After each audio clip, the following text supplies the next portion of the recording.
So today we will start our second lecture for the CVS and also revise the first lecture. तो आज का जो हमारा topic है वो है rhythmical excitation of the heart. कल हमने ये देखा था कि कार्डिक मसल्स में किस तरह एक्शन पोटेंशियल जनरेट होता है और हमने ये बात की थी कि हमारे पास हमारा जो हार्ट है इसमें तीन तरह के फाइबर्स होते हैं। एक एट्रियल फाइबर्स होते हैं, एक वेंट्रिकुलर फाइबर्स होते हैं और तीसरे होते हैं कंडक्टिंग फाइबर्स। तो वेंट्रिकुलर फाइबर्स में किस तरह एक्शन पोटेंशियल जनरेट होता है इसको हमने कल डिस्कस किया था। इंशाल्लाह आज इसको रिवाइज भी करेंगे। जो आज हमारा मेन टॉपिक है वो है कि कंडक्टिंग फाइबर्स में किस तरह से हमारे पास एक्शन पोटेंशियल जनरेट होता है। और ये एक्शन पोटेंशियल क्योंकि एक रिदम में होता है और ये खुद ब खुद जनरेट हो रहा होता है, इसको कोई और इम्पल्स नहीं चाहिए होती। तो हमारे हार्ट में वो पॉइंट्स जो खुद ब खुद जनरेट करने की सलाहियत रखते हैं एक्शन पोटेंशियल को, उनको हम पेसमेकर कहते हैं। और बेसिकली जो हमारे पास जो नेचुरल हमारा पेसमेकर है वो है एसए नोड। तो जो ह्यूमन हार्ट है इसमें सेल्फ एक्साइटेशन की कैपेसिटी होती है और इसी को हम आज इंशाल्लाह डिस्कस करेंगे। हमारे पास दो नोड्स होते हैं, एक को हम साइनो एट्रियल या साइनस नोड ऐसे नोड भी कहते हैं और दूसरा हमारे पास होता है एट्रियो वेंट्रिकुलर नोड जिसको हम एवी नोड भी कहते हैं। तो इंशाल्लाह इसको हम डिस्कस करेंगे आज। उससे पहले मैं एक ब्रीफ सा जस्ट आपको बता दूं कि कंडक्शन होती किस तरह है। सबसे पहले जो ऐसे नोड है हमारा वो फायर करता है, इम्पल्स जनरेट करता है और ऐसे नोड से जो हैं इंटर एट्रियल ये बंडल्स, इनके ज़रिए इम्पल्स आती है एट्रियम में और साथ ही साथ लेफ्ट एट्रियम भी में भी यहीं से ही जाती है। इन इंटर एट्रियल के बाद वो एंटर होती है एवी नोड में। एवी नोड से फिर आगे बंडल ऑफ हिज और फिर उसकी राइट एंड लेफ्ट ब्रांचेस और थ्रू आउट द वेंट्रिकल फिर ये जो है फर्दर डिवीजन्स और ये यहाँ पर बनाते हैं परकंजिस फाइबर्स। और इस तरह जो है वो इम्पल्स जो एस ए नोड से स्टार्ट हुई थी वो विद इन सेकेंड्स, बल्कि सेकंड के भी कुछ हिस्सों में हमारे पूरे हार्ट को जो है कवर कर देती है। इस पूरे टाइम इंटरवल को हम स्टेप बाय स्टेप आगे देखेंगे कि किस पार्ट पे कितने टाइम में हमारी इम्पल्स पहुंच रही है। अभी इसको देखते हैं आगे। साइनस नोड हमारे पास क्या है, साइनो एट्रियल नोड भी इसी को कहते हैं। ये नॉर्मल रिदम हमारा जनरेट करता है और जो नॉर्मल रिदम है हमारा वो आप यूं समझें कि 60 से 100 बीट्स अगर आप पर मिनट आपका ऐसे नोड प्रोड्यूस कर रहा है तो हम इसको कहते हैं कि ये हमारी हार्ट बीट जो है वो नॉर्मल है। अगर बिलो 60 है तो हम कहते हैं कि हमारा जो ऐसे नोड है वो प्रॉपरली फायर नहीं कर रहा है और हम इसको ब्रेडिकार्डिया कहते हैं। ब्रेडिकार्डिया की टर्म शायद आप लोगों ने सुनी हो, अगर कभी क्लिनिकल साइट पे जाने का आपका इत्तेफाक हुआ हो। ब्रेडिकार्डिया कहते हैं जब आपकी हार्ट बीट 60 से नीचे आ जाए। और टैकीकार्डिया इसका ऑपोजिट होता है, जब आपकी हार्ट बीट 100 क्रॉस कर जाए पर मिनट, 100 हार्ट बीट से ज़्यादा हो हर मिनट में, तो हम इसको टैकीकार्डिया कहते हैं। ऐसे नोट के बारे में अब देख लेते हैं कि ये क्या होता है। ऐसे नोट जो है एक स्मॉल फ्लैट स्ट्रिप होती है, स्पेशलाइज्ड कार्डिक मसल है जो कि कहाँ पर लोकेट है, हमारे राइट एट्रियम के सुपीरियर पोस्टरोलेटरल वॉल में। और जो सुपीरियर वेना कैवा जहाँ ओपन हो रहा होता है उसके पास है ये आप देख भी सकते हैं, ये येलो में बनाया हुआ है यहाँ पे ऐसे नोट। और ऐसे नोट के फिलामेंट्स के बारे में आपने ये याद रखना है कि इसमें कॉन्ट्रैक्टाइल फिलामेंट्स ना होने के बराबर होते हैं। उसकी वजह ये है कि कॉन्ट्रैक्टाइल फिलामेंट्स का काम है कि वहाँ पर कॉन्ट्रैक्शन प्रोड्यूस करवानी है। ऐसे नोट जो है उसका काम खुद कॉन्ट्रैक्ट होना नहीं है, बल्कि उसने आगे इम्पल्स जनरेट करके एट्रियम में ट्रांसफर करनी है ताकि एट्रियल मसल्स जो हैं ये कॉन्ट्रैक्ट करें। तो यहाँ पे आप देख सकते हैं कि एक ये बहुत थिन सा पर्सन है, ये हमने ऐसे नोट फाइबर्स बनाए हैं और जो थिक है ये है सराउंडिंग एट्रियल मसल फाइबर्स। अच्छा, जैसे कि मैंने पहले बात की थी कि ऐसे नोड में जो है सेल्फ एक्साइटेशन कैपेसिटी होती है। तो अब हम देखते हैं कि ये सेल्फ एक्साइटेशन जो है होती कैसे है। अच्छा, आपने अगर स्केलेटल मसल पढ़े हों तो उसमें आपको याद होगा कि उसका जो रेस्टिंग मेम्ब्रेन पोटेंशियल होता है या फिर जो वेंट्रिकुलर फाइबर्स थे जो हमने कल देखे थे, इन दोनों का जो रेस्टिंग मेम्ब्रेन पोटेंशियल होता है वो समवेयर बिटवीन -85 टू -90 मिलीवोल्ट होता है।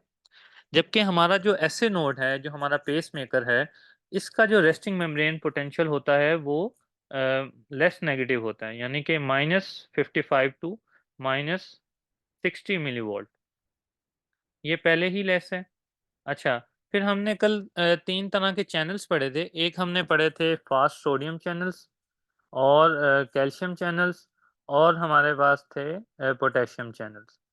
अब फास्ट सोडियम चैनल्स जो हैं वो तो वेंट्रिकुलर मसल फाइबर्स में तो इन्वॉल्व होते हैं, क्योंकि उन्होंने बहुत ज़्यादा नीचे से यानी कि एक्शन पोटेंशियल को ऊपर लेकर आना होता है, from -90 to +20 millivolt somewhere here.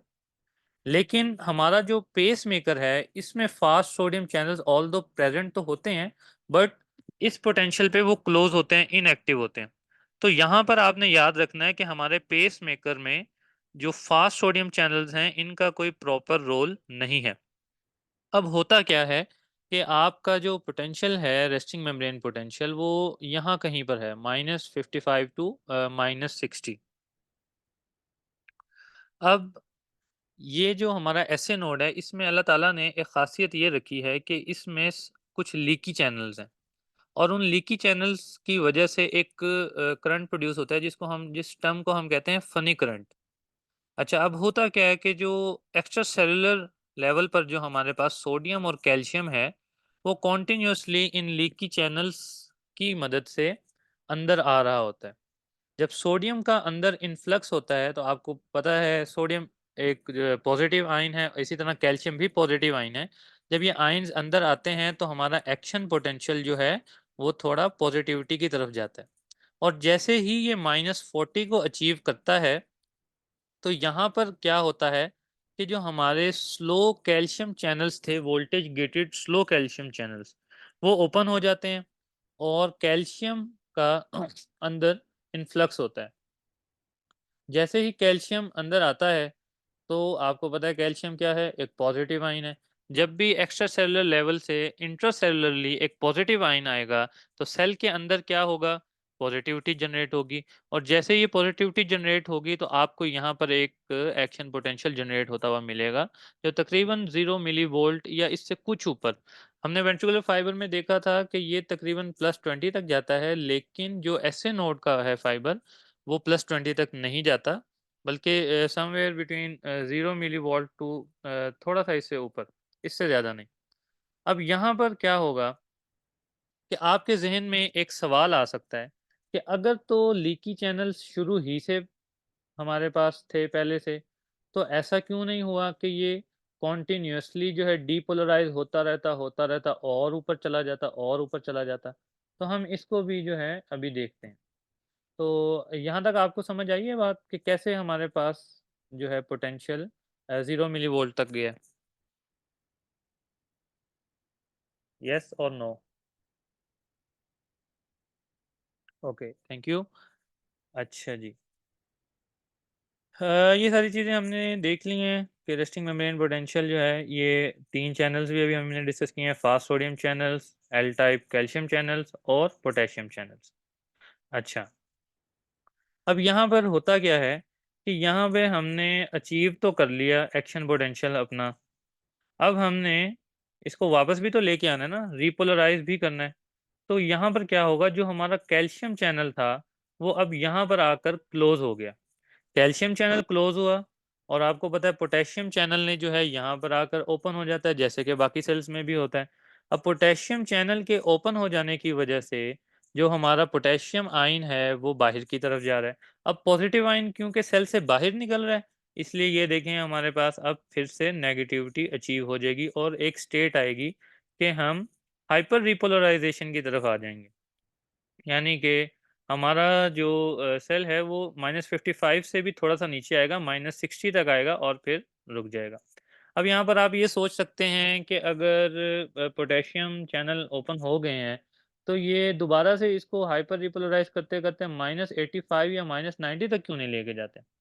उसकी वजह भी यही है कि अल्लाह रब्बुल इज़्ज़त ने हमारे इन सेल्स को, इस पेसमेकर को इस ख़ास तरीके से डिज़ाइन किया है कि जैसे ही ये अपने रेस्टिंग मेम्ब्रेन पोटेंशियल से थोड़ा-सा नीचे आता है, तो पोटेशियम जो चैनल हैं, वो दोबारा से क्लोज़ हो जाते हैं। अब पोटेशियम चैनल तो आपके पास क्लोज़ हो गया, कैल्शियम चैनल हमने ऊपर ही क्लोज़ कर दिया था।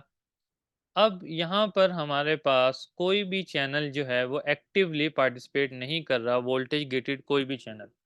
तो अब सवाल ये उठता है कि दोबारा से ये थ्रेशोल्ड तक कैसे पहुँचेगा?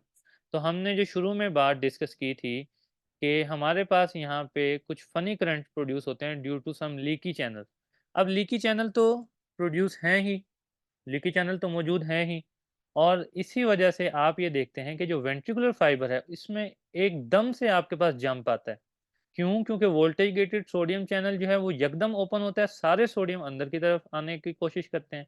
जबकि जो हमारा पेसमेकर होता है, इसमें हमारे पास एक्शन पोटेंशियल फ़ौरन जनरेट नहीं होता, बल्कि हमारे पास स्लोली-स्लोली जो है ये जनरेट हो रहा है। उसकी वजह यही है कि आराम-आराम से जो है सोडियम और कैल्शियम जो है वो सेल के अंदर आ रहा है थ्रू द लीकी चैनल्स, और वो कोशिश करता है कि इस -55 से इसको लेकर जाए -40 तक।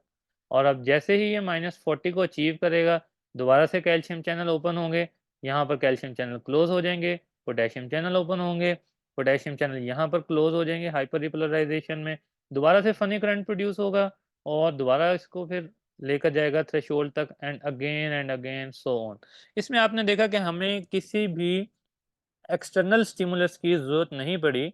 हमारा जो एसए नोड है, उसने खुद ब खुद अपने लीकी चैनल्स की वजह से बार-बार, बार-बार, बार-बार इम्पल्स जनरेट करना शुरू कर दिए। और जैसे ही ये इम्पल्स जनरेट करता है, तो वो जो हमारा एसए नोड है, ये अटैच होता है एट्रिया के साथ, और इसी वजह से जो है इसकी इम्पल्स फ़ौरन जो है एट्रियल मसल्स की जानिब पहुँच जाती है। अब हम जो है डिस्कस कर लेते हैं, जैसे कि आप सबके ने रिक्वेस्ट की थी कि हम दोबारा से रिवाइज़ कर लें अपना कार्डिक पोटेंशियल जो हमने कल पढ़ा था। अच्छा, अब आपको समझ आ गई होगी कि कैसे हमारा एसए नोड जो है उसने खुद ब खुद एक रिदम क्रिएट कर लिया। अब उसने रिदम क्रिएट करने के बाद उसने इम्पल्स जनरेट की, और वो इम्पल्स पहुंची है हमारे पास एट्रियल या फिर समझिए वेंट्रिकुलर मसल फाइबर के पास। अब जैसे ही वेंट्रिकुलर मसल फाइबर के पास पहुंचेगी, तो क्या होगा, इसको तो स्टिमुलस मिल गया वेंट्रिकुलर फाइबर को।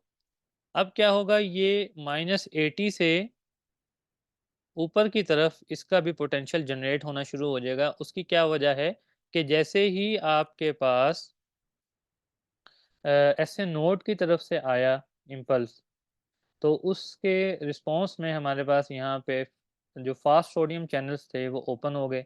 ये हमने कल 4 फेजेस पढ़ी थी। सबसे पहले ज़ीरो फेज़, इसमें क्या होता है कि सोडियम अंदर की तरफ रश करते हैं, एक्स्ट्रा सेलुलर से इंट्रासेलुलर आते हैं, जिसकी वजह से हमारे पास जो है एक एक्शन पोटेंशियल जनरेट होता है समवेयर अबाउट +20 टू +30 मिलीवोल्ट। ये आपने देख लिया, -80 या फिर -90 से वेंट्रिकुलर मसल फाइबर का स्टार्ट होता है रेस्टिंग मेम्ब्रेन पोटेंशियल, और ये जाता है +20 तक। किस वजह से? फास्ट सोडियम चैनल्स की वजह से। पेसमेकर में हमने किस वजह से कहा था? पहले लीकी चैनल आए थे, और उसके बाद जो थे कैल्शियम चैनल्स इन्वॉल्व थे। लेकिन इसमें हमारे पास कौन से हैं?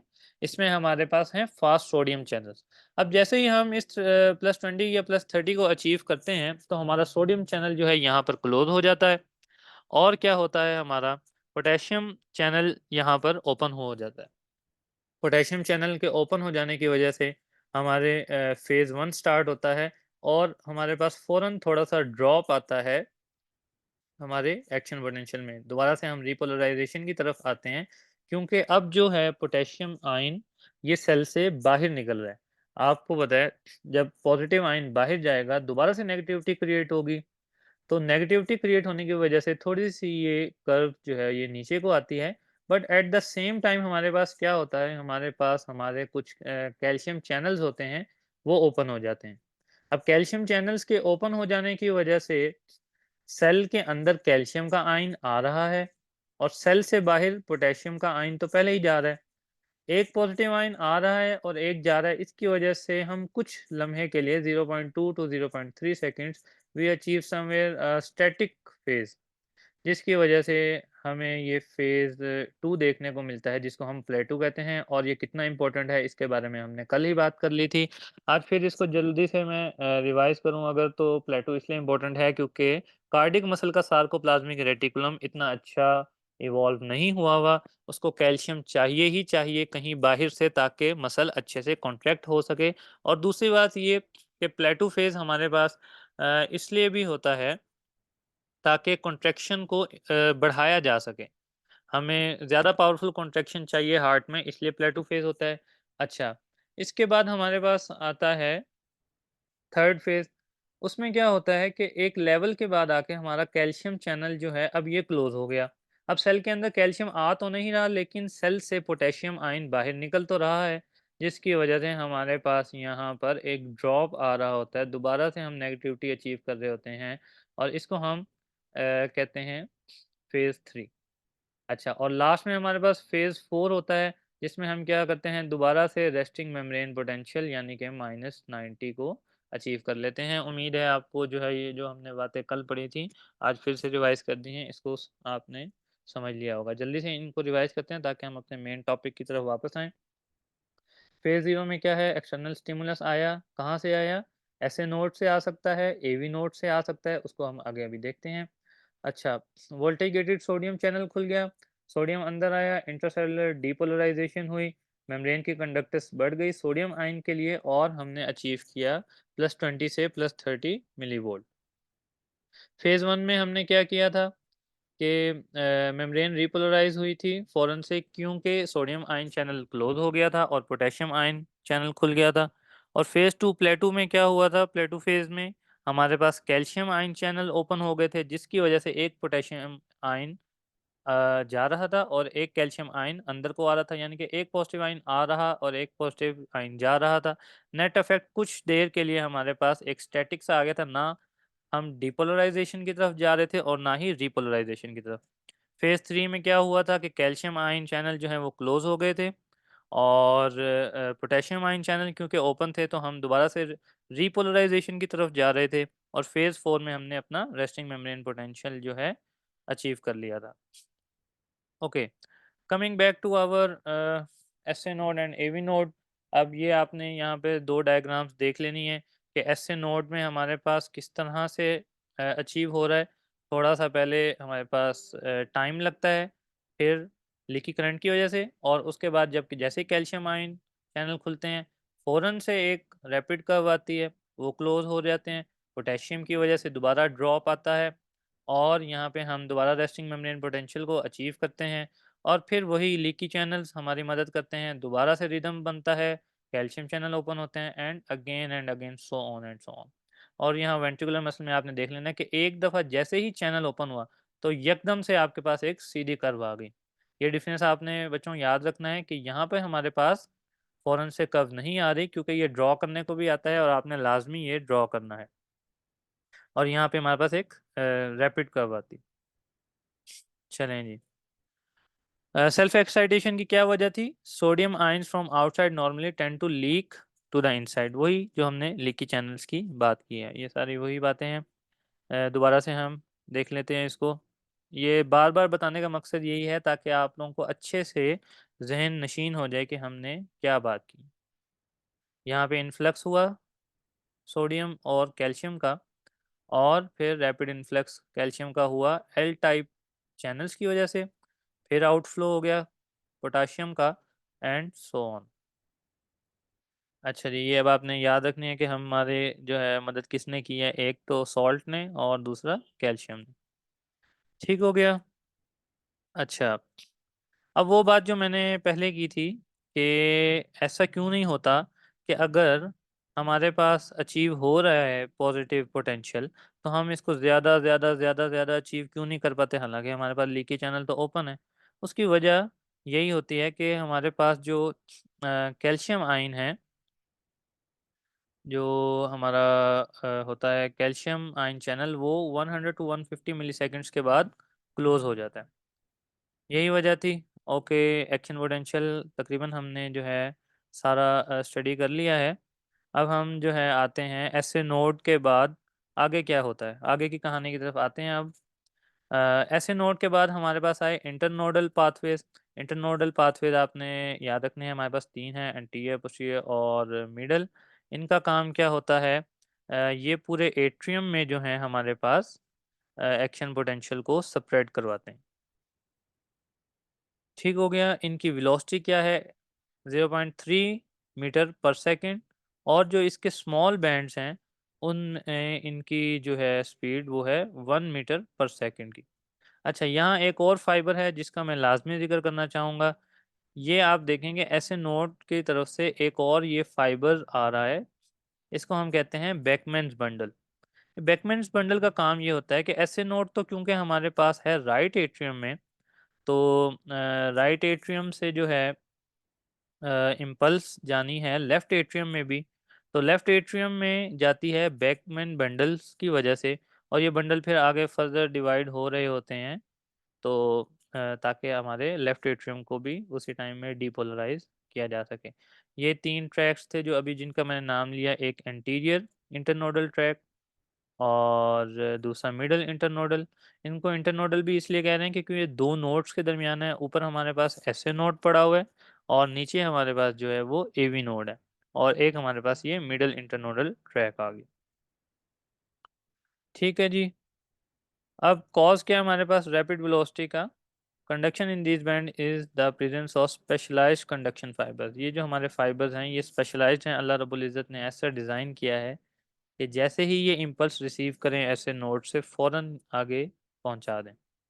अच्छा जी, ऐसे नोड, उसके बाद इंटरनोडल फाइबर्स। अब हम आते हैं एवी नोड की तरफ।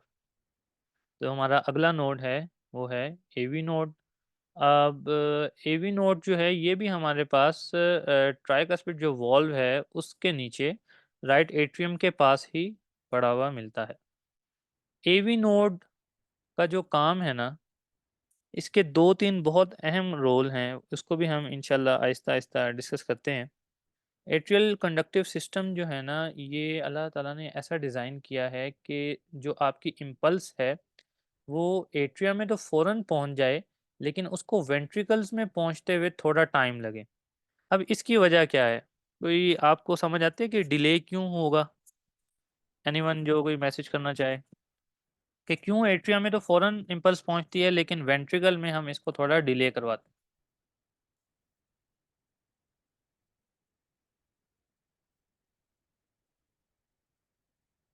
चलें।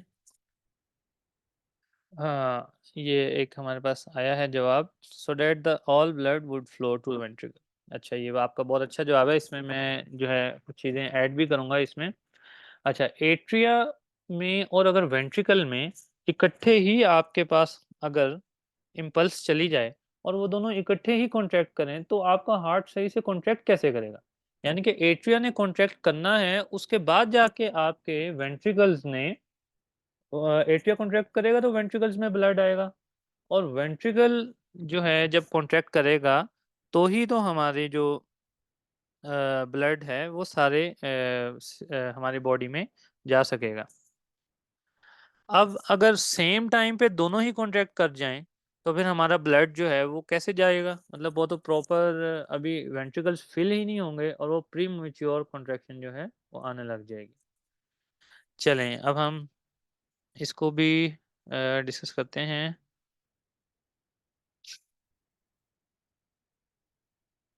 एवी नोड जो है हमारे पास पोस्टीरियर वॉल होता है राइट एट्रियम की पोस्टीरियर वॉल पे, और एवी नोडल फाइबर्स। अच्छा, अब यहाँ पर जो है ना एवी नोड को हमने डिस्कस कर लिया। अब जो मेन इंपॉर्टेंट बात है हमारे पास वो हम देखते हैं यहाँ से कि किस किस टाइम में कहाँ कहाँ पर हमारे पास इम्पल्स पहुँच रही है। एसए नोड ने जैसे ही फायर किया तो हमने इसको इंटरवल को नाम दे दिया 0.0 सेकेंड। इस 0.0 सेकेंड्स में ही ये सारे एट्रिया में इंटरनोडल फाइबर्स में पहुंच गया। और क्योंकि एसए नोड जो है ये डायरेक्टली अटैच होता है एट्रिया के मसल्स के साथ, तो ये एट्रिया में भी उसी वक्त पहुंचा देगा। अब जैसे ही इंटरनोडल पाथवेज को क्रॉस करता हुआ ये एवी नोड के अंदर आएगा, तो यहाँ पर टाइम हो चुका होगा 0.03 सेकेंड्स। एसए नोड से एवी नोड तक आने में कितना टाइम लगा? 0.03 सेकेंड्स। अब ये एवी नोड में आ गया। अब एवी नोड में क्या होगा कि ये देखें, ये 0.03 सेकेंड्स में यहाँ पर पहुंच रहा है, लेकिन एवी नोड में फिर आगे डिले हो रहा है यहाँ पे। और एवी नोड से जब ये इम्पल्स निकलेगी तो ये हो जाए, टाइम हो जाएगा हमारे पास 0.12 सेकेंड्स, यानी कि 0.12 सेकेंड्स हो जाएंगे। ओके। अब ये डिले आता इसलिए, जो हमने पहले डिस्कस कर लिया, ताकि एट्रिया और वेंट्रिकल जो हैं वो साइमल्टेनियसली ना कॉन्ट्रैक्ट कर सकें। और ये डिले आता कैसे है? क्योंकि हमने कल ये बात की थी कि हमारे पास जो हैं गैप जंक्शंस मौजूद हैं, जिनकी वजह से सिंसिटियम के तौर पे हमारा मसल काम करता है और रैपिडली आयन फ्लो होता है। लेकिन एवी नोड और इसके जो इनिशियली जो इसके बंडल्स हैं, अल्लाह रब्बुल इज़्ज़त ने उसमें गैप जंक्शंस जो हैं वो इतने कम कर दिए हैं ताकि रैपिड जो है आपका आयन का फ्लो हो ही ना सके। अब जब आपके आयन के फ्लो को थोड़ा टाइम लगेगा, तो ऑब्वियस सी बात है आपकी इम्पल्स को पहुंचने में भी टाइम लगेगा। 0.03 सेकंड्स में ये एंटर होती है, 0.12 सेकंड्स में एवी नोड तक पहुंचती है, और जब 0.12 सेकंड्स भी आगे क्रॉस कर जाते हैं, तो 0.16 सेकंड्स तक ये distal portion of AV bundle में पहुंचती है। इस पोर्शन को हम जो है बंडल ऑफ हिस भी कहते हैं। तो यहाँ पर हमारे पास कितना डिले आया? 0.09 सेकंड्स का आया डिले यहाँ से यहाँ तक, और 0.04 सेकंड्स का डिले आता है हमारे पास एवी नोड से बंडल ऑफ हिस तक। ये अब आप इसमें देख भी सकते हैं कि आगे हमारे पास बंडल आ गया है, बंडल ऑफ हिस, और बंडल ऑफ हिस आगे जाके राइट और लेफ्ट ब्रांचेस में जो है वो डिवाइड हो जाता है। यहाँ तक आपको बात समझ आ रही है?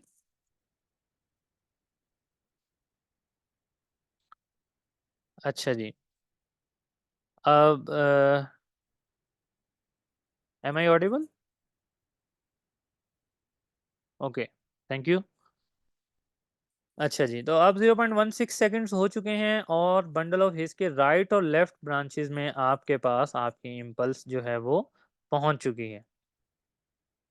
अब आप यहाँ से देखें, हम इस लेक्चर को यहीं पर समराइज करते हैं क्योंकि हमारा टाइम भी अब कंप्लीट हो रहा है।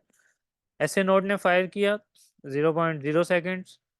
एवी नोड तक कब तक पहुंचा? 0.03 सेकंड्स। एवी नोड से आगे निकला और बंडल ऑफ हिस तक कब तक पहुंचा? 0.16 सेकंड्स। 0.16 सेकंड्स ये पहुंच गया एवी नोड तक, सॉरी, बंडल ऑफ हिस तक, और बंडल ऑफ हिस से आगे ये फिर 0.03 सेकंड्स लगाता है ताकि ये पहुंच सके परकंजी फाइबर्स तक। अब ये देखें, 0.03 सेकंड्स लगे और हमने सारा का सारा वेंट्रिकल जो है अपना कवर कर लिया। अब देखें अल्लाह ताला की क्या शान है कि पीछे हमारे पास डिले आ रहा था, लेकिन अब राइट और लेफ्ट साइड्स पर साइमल्टेनियसली जो है सिर्फ 0.03 सेकंड्स लगे हैं। तो बंडल ऑफ हिज ने जो है फ़ौरन से परकिंजी फाइबर, और परकिंजी फाइबर ने तमाम वेंट्रिकुलर फाइबर्स तक जो है 0.19 सेकंड्स तक पहुंचा दिए। अब क्योंकि ये इनर पोर्शन होता है और एंडोकार्डियल से एपिकार्डियल तक जाते हुए इसको फिर 0.03 सेकंड्स लगते हैं, तो एज अ होल 0.22 सेकंड्स में आपकी जो इम्पल्स एसए नोड से चली थी, अब उसने सारा का सारा एरिया कवर किया। Right atrium, left atrium, right ventricle, left ventricle, और ये सारे हार्ट को इसने जस्ट 0.2 सेकंड्स में कवर कर लिया। और देखें क्या शान है अल्लाह रब्बुल इज़्ज़त की कि जहां वक्त पे पहुंचनी थी, जहां जल्दी पहुंचनी थी वहां जल्दी पहुंची, और जहां कम देर में पहुंचनी थी वहां पर डिले आ गया। सो इसकी वजह मैंने आपको बता दी थी कि गैप जंक्शंस थे। सो एक हमारी चीज़ रह गई है आज की कि एक्शन पोटेंशियल स्केलेटल और दूसरे में क्या फ़र्क है। इंशाल्लाह उसके टेबल को कल देखेंगे। जज़ाकल्लाहु खैरा। आज का सेशन यहीं पे एंड करते हैं। व आखिर दावाना अनिल हम्दुलिल्लाहि रब्बिल आलमीन।